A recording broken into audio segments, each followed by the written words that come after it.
қош келдіңіз. Бажазыға табысты тапты, бірақ инфляция жеңді.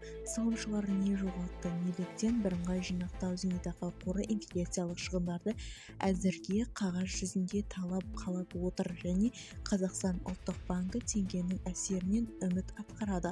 Жуырда Бажазыға инфляциялық табыс туралы еске алып, бір жыл ішінде 2,66 миллиард теңгені есептеген хабарлаған. Бір қоғамдық көрсеткіште әсіресе 12 айдағы табыстық көлем 11,39 пайызды болған ескереміз. Жалпы алғанда қорда 2026 жылы 1 наурыздағы дерекке сай қазақстандықтардың зейнетақы жинағы 26,87 триллион теңгеден асты. Алайда инфляциялық жоғары болуы және базалық мөлшерлемелердің қымбаттауының аясында нақты қанша тапты немесе жоғалтты, ұлттық банкі ақшасын қайда салып жатыр және зейнетақы активтері шын мәнінде табысты ету үшін не істеп жатыр деген сұраққа туындады. Бақтышы қызы осы материалдарды мәлімдетіп кезең-кезеңмен қарғалады.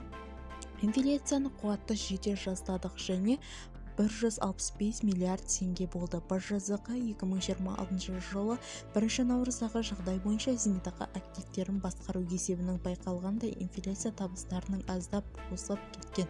Редакция ресми сауалына жауап берген ұлттық банк зейнетақы активтерінің табыстылығының кері әсер еткен негізгі факторлар тіркеліп, кірісі бар жоғы қаржы құралдарының, яғни облигациялардың және депозиттердің басқа да активтердің нақтылық бағалары төмендеуі екенін атап өтті.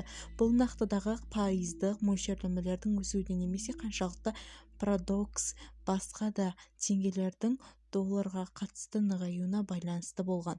Қаратылған оқиғалардың отырған кезеңдер шетел валюталарының нормалдық активтері бойынша теріс бағамның қайта бағалануы көлемі минус 168,6 миллион теңгені құрайды. Маңыздылығы бухгалтериялық есеп стандарттарына сәйкес бұл көрсеткіш есепте іске аспаған шығын ретінде көрініс табады. Валюта теңгеге айырбасталғанда мұндай өзгерістер құнны шынында әкелмейді. Егер теңге бағасы әсіресе бұл іске аспаған шындығын толықтай теңестірілгенде деп мәлімдейді ұлттық банк. Мұнда логика түсінікті. Мұнай қымбаттап, теңге нығайды, ал Бажазыға қаражаттары бір бөлігі ақш валютасы сақталғандықтан нәтиже осындай болды. Егер ұлттық банк бұл активтердің сатпағанда болса, онда барлық минус қағаз жүзінде ғана қалады. Дегенмен теңге әлсіресе де бұл шығын жойылады деп тұрғындады тұжырымның.